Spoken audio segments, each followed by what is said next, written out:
me on three. 1, 2, 3. These are the Seahawks now, preparing to play for another Class AAA State Championship against the Daniel Lions.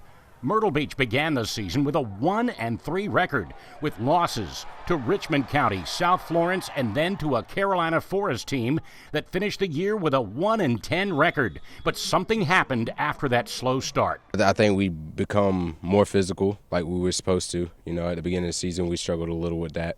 We became more physical and started to swarm and punish is what we call it. The Seahawks would lose only one more game the rest of the season. Following a loss to Socastee, Myrtle Beach has now won 7 in a row, including last week's upset victory over Marlboro County. Sophomore quarterback Drayton Arnold has grown up. He has thrown for well over 2,000 yards, and running back Brandon Sinclair has rushed for nearly 2,000.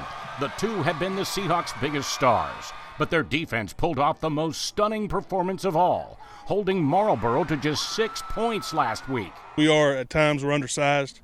We're not going to put the biggest guys out there on the field, but we put guys out there that run fast and hit hard. And that's kind of been our motto for years here, is to find the right 11 guys that'll do that, and we feel like we can come up with a scheme to put those guys in a situation to be successful.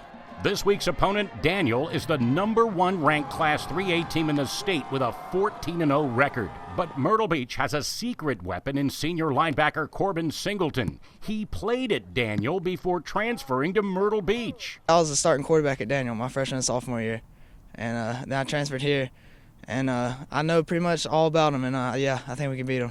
What insight do you have to beating them? You know, I know their offense hasn't changed any, so I sat down with Coach Owens, talked about the offense, and I think we're setting up a good plan, and I think defense will be ready. Myrtle Beach will try to win the 7th state football championship in school history on Saturday.